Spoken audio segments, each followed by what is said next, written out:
हाँ तो प्यारे बच्चों, मैं आज इस वीडियो में आपके लिए लास्ट ईयर का आपका क्वेश्चन पेपर लेकर आया हूँ, जिसे मैं आपको एक्सप्लेन करने जा रहा हूँ, जिससे आप आने वाली परीक्षाओं की अच्छी तरह तैयारी कर सकोगे। आपको पूर्व से ही ये पता होना चाहिए कि आपके एग्ज़ाम में किस तरह के क्वेश्चंस आते हैं और आप उनका किस तरह आंसर दे सकते हो। ये लास्ट ईयर का 2022 और 23 का क्वेश्चन पेपर है। आपके क्वेश्चन पेपर का पूर्णांक 70 मार्क्स का होता है, जिसमें आपको 2 पार्ट करने होते हैं, सेक्शन ए और सेक्शन बी।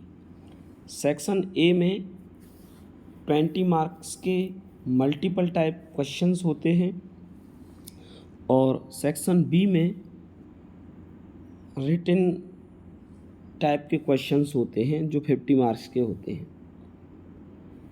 इस पेपर को करने के लिए आपको 3 घंटे और 15 मिनट का टाइम मिलता है, जिसमें ये 15 मिनट का टाइम केवल क्वेश्चन पेपर को पढ़ने के लिए दिया जाता है। जैसा यहाँ साफ साफ लिखा हुआ है, the first 15 minutes are allotted to the candidate for reading the question paper. यानी ये केवल क्वेश्चन पेपर को पढ़ने के लिए टाइम दिया जाता है। जब आप क्वेश्चन पेपर को पढ़ लेते हो, उसके बाद आपको आंसर लिखने की अनुमति दी जाती है। आपके क्वेश्चन पेपर में सभी क्वेश्चंस कंपलसरी होते हैं। जैसा लिखा हुआ है, all questions are compulsory. This question paper is divided into 2 parts. अभी बताया था मैंने आपको 2 पार्ट होते हैं, पार्ट ए और पार्ट बी। पार्ट ए में 20 क्वेश्चंस होते हैं जो मल्टीपल चॉइस होते हैं, और पार्ट बी में रिटन टाइप के क्वेश्चंस होते हैं जिनमें आपको लिखना पड़ता है। Part A 20 multiple choice questions carrying 1 mark each. यानी 20 क्वेश्चंस होते हैं और प्रत्येक क्वेश्चन के लिए आपको 1 मिनट दिया जाता है, 1 मार्क दिया जाता है।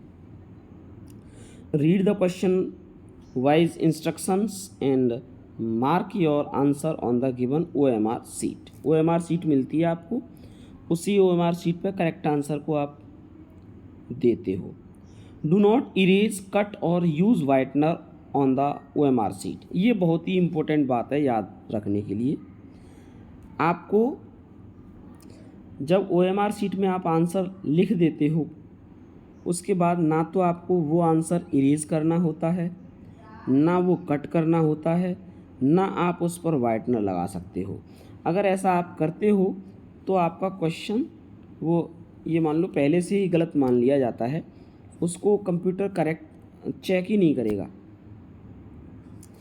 पार्ट बी में डिस्क्रिप्टिव टाइप के क्वेश्चंस दिए होते हैं जो आपको कॉपी में लिख करके आंसर देने होते हैं। सभी प्रश्नों के सामने उनके मार्क्स इंडिकेट होते हैं कि ये वाला क्वेश्चन कितने नंबर का है, जैसा कि आप आगे चल के देख पाओगे। देखिए यहाँ पर फर्स्ट में आपको दिखाई दे रहा होगा, read the following passage carefully and choose the correct option to answer the questions that follow. यहाँ एक अनसीन पैसेज दिया हुआ है। इस अनसीन पैसेज को पढ़ने के बाद आपको इसके नीचे दिए हुए क्वेश्चंस के आंसर देने होते हैं। जैसा कि आप नीचे देखोगे, अभी कुछ क्वेश्चंस दिए होंगे, उनके आंसर हम करेंगे। जैसे ये पहला क्वेश्चन है, यहाँ पे we are unable to hear a sound if. हम किसी साउंड को सुन नहीं पाते यदि वो साउंड हो, क्या हो? Too low, too high, too noisy या बोथ ए एंड बी। तो प्यारे बच्चों, इसका करेक्ट आंसर है D, both A and B. यानी जब कोई साउंड ज़्यादा धीमा होगा तब भी हम उसे सुन नहीं सकते, और ज़्यादा हाई होगा, तेज़ होगा, तब भी हम उसे सुन नहीं सकते। तो इसलिए इसके करेक्ट आंसर है D, both, A and B. ठीक है प्यारे बच्चों। नेक्स्ट क्वेश्चन नंबर 2 है, जिसमें दिया गया है the two extremes are alike means. यहाँ पर टू एक्सट्रीम्स आर अलाइक, यहाँ पर इसका करेक्ट आंसर है we get almost the same result in both the situations, C. ये आप अनसीन पैसेज को पढ़ने के बाद कर सकते हो, क्योंकि मैंने अनसीन पैसेज को इसलिए नहीं पढ़ा है क्योंकि उससे पढ़ने से वीडियो काफ़ी लेंदी हो जाएगा, ऑलरेडी काफ़ी लेंदी होने वाला है, क्योंकि काफ़ी क्वेश्चंस होते हैं और उनको समझने में काफ़ी टाइम लगता है। इसलिए मैंने उस पैसेज को पढ़ा नहीं है, मैं आपको डायरेक्ट ही आंसर बता रहा हूँ। थर्ड क्वेश्चन है which word in the passage is opposite of slow.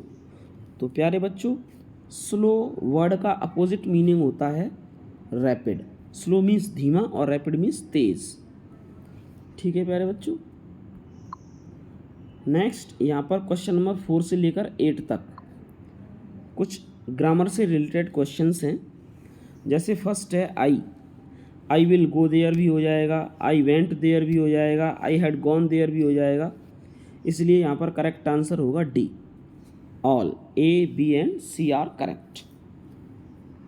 Question number 5 में दिया हुआ है if you want to know about new things you are, यानी जो व्यक्ति न्यू थिंग्स के बारे में जानना चाहता है उस व्यक्ति को क्या कहते हैं हम। ये वन वर्ड टाइप का क्वेश्चन है, इसके लिए आपको वन वर्ड्स याद होने चाहिए। तो प्यारे बच्चों, इसका करेक्ट आंसर है क्यूरियस। जो व्यक्ति नई नई चीज़ों के बारे में जानना चाहता है उसे क्यूरियस बोलते हैं, उत्सुक व्यक्ति, जो जिसके अंदर क्यूरियोसिटी होती है, दैट इज कॉल्ड क्यूरियस।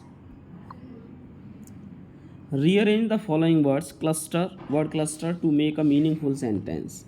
यहाँ पर कुछ वर्ड दिए हुए हैं, इनके हेल्प से आपको करेक्ट आंसर पर टिक करना है। तो प्यारे बच्चों, यहाँ पर करेक्ट आंसर है my brother loves to share his toys.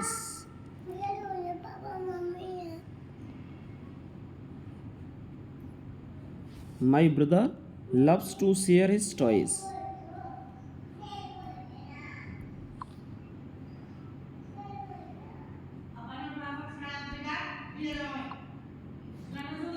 Which of the following words is misspelled. तो यहाँ पर प्यारे बच्चों करेक्ट आंसर है अबंडेंस, ABUNDENC, ये मिस स्पेल्ड है, जबकि करेक्ट आंसर होता है ABUNDANCE। DENC करेक्ट आंसर है। नेक्स्ट है ही जंप्ड के साथ करेक्ट प्रीपोजिशन आएगा इनटू द वेल। जब हम बाहर से किसी चीज़ के अंदर प्रवेश करते हैं तो वहाँ इनटू का यूज़ किया जाता है।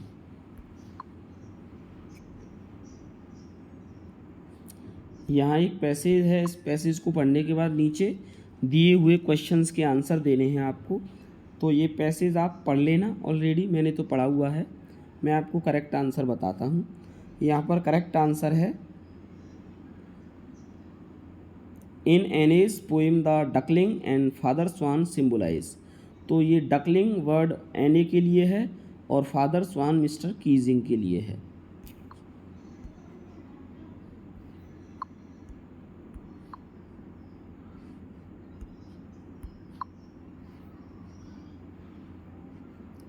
मिस्टर कीजिंग हैड असाइन एने एक्स्ट्रा होमवर्क अर्लियर बिकॉज, यानी मिस्टर कीजिंग एने को एक्स्ट्रा होमवर्क क्यों दिया करते थे। बिकॉज एने talk too much in the class, क्योंकि एने क्लास में बहुत बात करती थी और उनके बार बार मना करने पर वो बात करना नहीं बंद करती है, तो वो मिस्टर कीजिंग उसे एक्स्ट्रा होमवर्क देना शुरू कर देते हैं।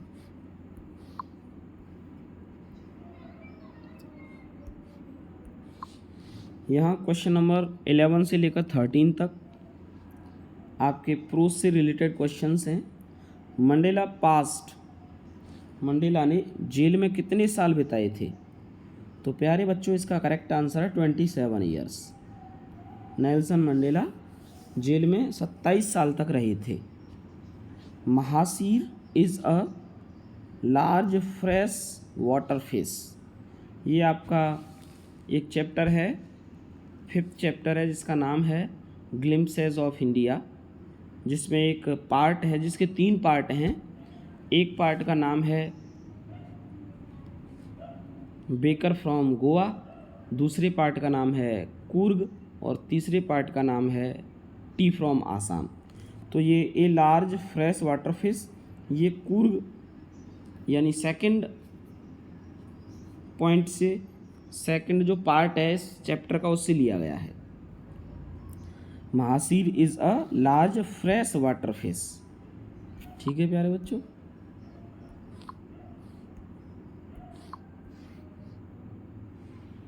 द बस कंडक्टर, ये भोली वाले चैप्टर से लिया गया है। The bus conductor was a jolly man, वो हंसमुख यानी मजाकिया टाइप का व्यक्ति था bus conductor.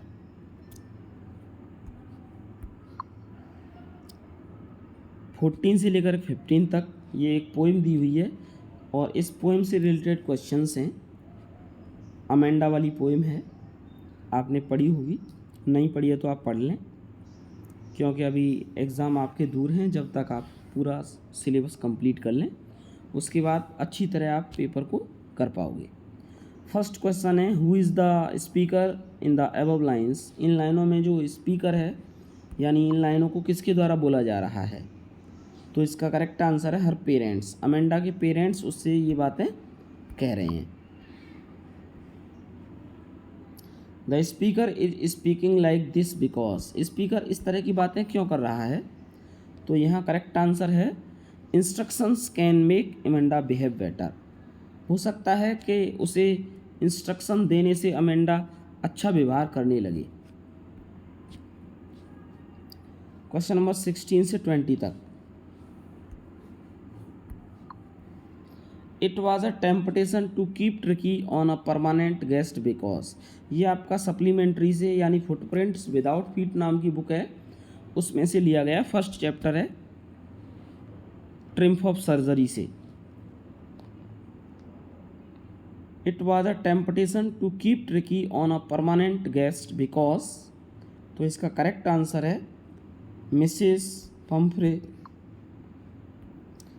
Saint a lot of eatables that the doctor enjoyed, यानी मिसेस पम्फ्रे अपने कुत्ते के लिए हॉस्पिटल में बहुत खाने का सामान भेजा करती थी, जिससे डॉक्टर चाहता था कि ये ट्रिकी हमेशा यहीं बना रहे, ताकि हमें खाने के लिए रोज़ाना नया नया खाने वाली वस्तुएं मिलती रहें।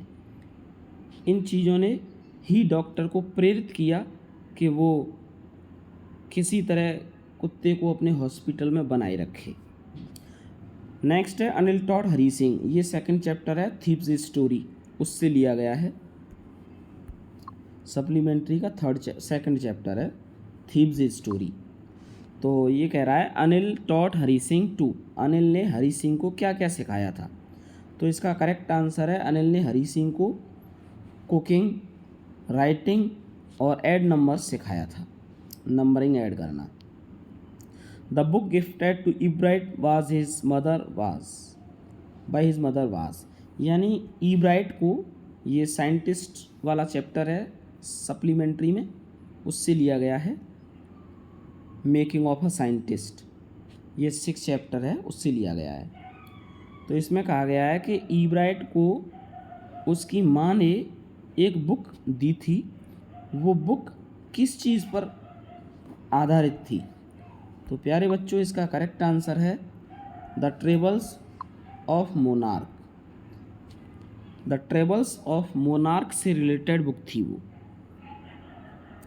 नेक्स्ट क्वेश्चन है विच of the following combination describes Matilda, यानी मटिल्डा के अंदर कौन कौन से क्वालिटीज़ थे?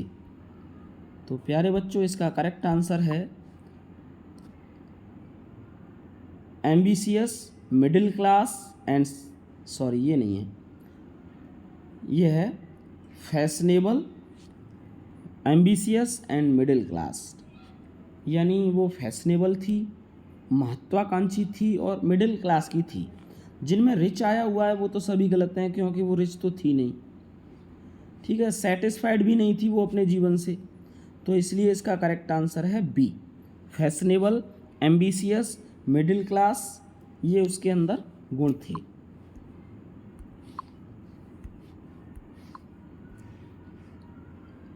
Bholi was sent to school because, Bholi, ये सप्लीमेंट्री का लास्ट चैप्टर है, भोली को स्कूल क्यों भेजा गया था? तो प्यारे बच्चों, भोली को स्कूल भेजा गया था, her father felt compelled to do so, उसके पिताजी बेबस थे, क्योंकि जो गांव में तहसीलदार आए थे वो कह कर के गए थे कि आप इस गांव के सरपंच हो, इसलिए सबसे पहले आपका कर्तव्य है कि आप अपने बच्चों को विद्यालय में भेजो। इसलिए भोली के पिताजी बेबस हो गए थे, इसलिए उन्हें अपनी बेटी को भेजना पड़ा। ये 20 क्वेश्चंस आपके मल्टीपल टाइप के होते हैं, जिनका आंसर आपको OMR शीट में देना है। लेकिन अब यहाँ से आगे पार्ट बी में जो 50 मार्क्स का होता है, उसमें आपको डिस्क्रिप्टिव टाइप के क्वेश्चंस मिलेंगे, जिनके आंसर आपको कॉपी में लिखने हैं, नोटबुक में लिख करके देने हैं। ये एक अनसीन पैसेज है, इसको पढ़ने के बाद आप इसके नीचे दिए हुए कुछ प्रश्नों के उत्तर दे पाओगे आसानी से। इसके मार्क्स लिखे हुए हैं ABC, ये दोनों क्वेश्चंस 2-2 नंबर के हैं तीनों, और लास्ट जिसमें केवल एक वर्ड का मीनिंग पूछा गया है रिक्वेस्टेड का, ये 1 नंबर का है। नेक्स्ट क्वेश्चन नंबर 2 में आपको एक लेटर लिखने के लिए कहा गया है। Write a letter to your elder brother who lives in Delhi, sharing your feelings about how you miss him at home.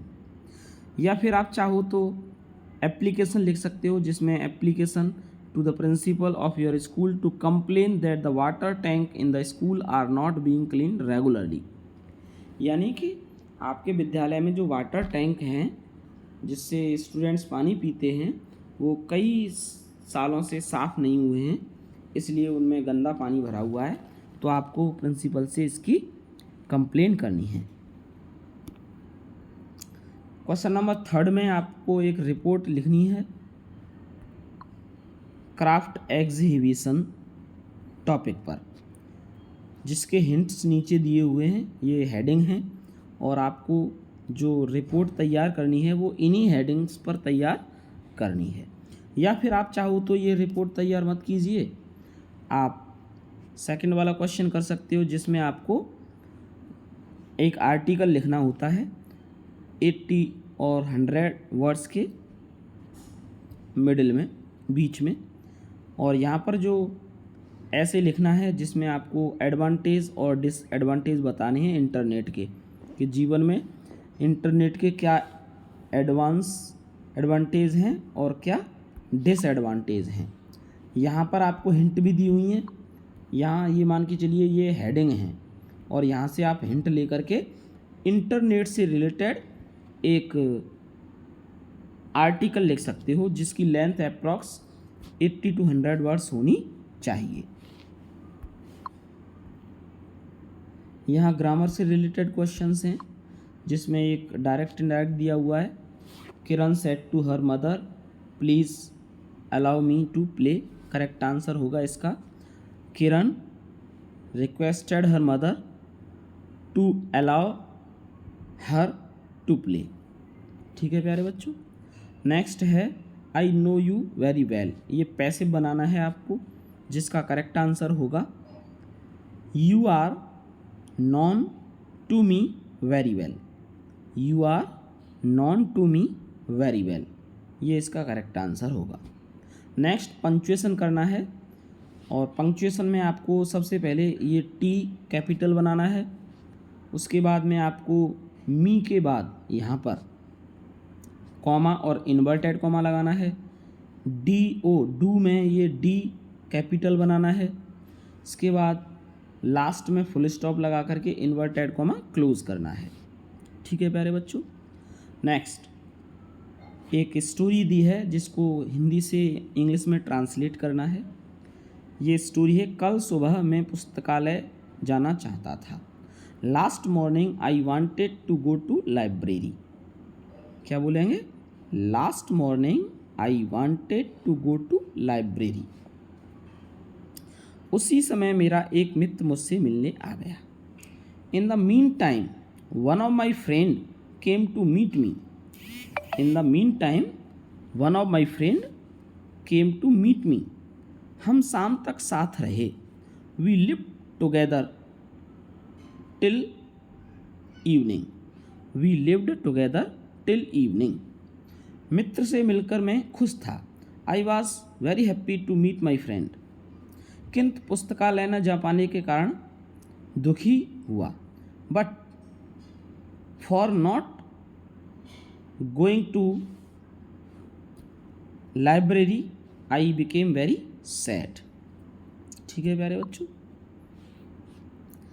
यहाँ पर ये लिटरेचर से रिलेटेड क्वेश्चंस हैं जो आप ऑलरेडी तैयार करके रखोगे और पेपर में इनका आंसर लिख पाओगे आप, जिनका आंसर आपको 30 से लेकर के 40 की लेंथ के बीच में रखना है।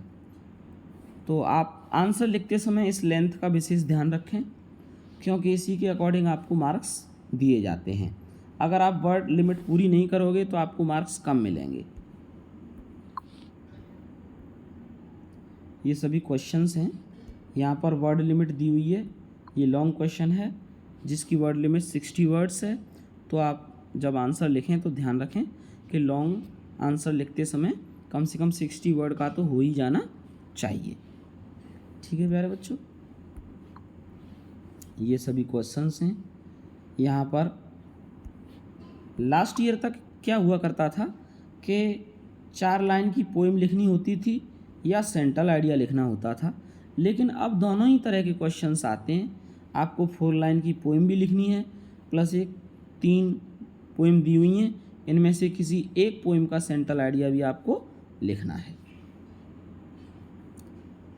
हाँ प्यारे बच्चों, जिसकी वर्ड लिमिट 40 से 50 वर्ड होनी चाहिए। और जो आप 4 लाइन की पोएम लिखोगे ना, तो वो लिखते समय ध्यान रखना कि वो क्वेश्चन पेपर से कॉपी नहीं करनी है आपको। यानी ऐसा नहीं करना है कि क्वेश्चन पेपर में जो लाइनें दी हैं किसी पोएम की, उन्हीं लाइंस को आप लिख दोगे तो आपको कुछ मिलने वाला नहीं है। ये शॉर्ट क्वेश्चन है, सप्लीमेंट्री से रिलेटेड हैं, 30 से 40 वर्ड्स के। लॉन्ग क्वेश्चन है 60 वर्ड्स का। और इस तरह आपका क्वेश्चन पेपर होता है कंप्लीट। तो यहाँ मैंने आपको अच्छी तरह बताया है कि किस तरह आपको अपना क्वेश्चन पेपर देना है। याद रखें कि जब भी आपको हाथ में क्वेश्चन पेपर आता है तो आप नर्वस हो जाते हो और न चाहते हुए भी आपसे कुछ गलतियाँ हो जाती हैं। इसलिए आप नर्वस ना हों, पहले से अच्छी तैयारी रखें और एग्ज़ाम में रिलैक्स होकर के एग्ज़ाम दें, जिससे कि कोई गलती ना होने पाए। अगर फिर भी कुछ आपकी समझ में नहीं आता है तो आपकी क्लास में, आपके रूम में जो इन्विजिलेटर होते हैं उनसे आप पूछ सकते हो। वो बहुत ही दयालु स्वभाव के होते हैं और अगर आप प्यार से उनसे पूछोगे तो वो आपकी क्वेरी का समाधान अवश्य बताएंगे। ठीक है प्यारे बच्चों, ऐसे ही पिछले क्वेश्चन पेपर में आपके सामने लाता रहूँगा, जिससे आपको एग्ज़ाम के लिए प्री प्लानिंग बनाने में हेल्प होगी। Thank you.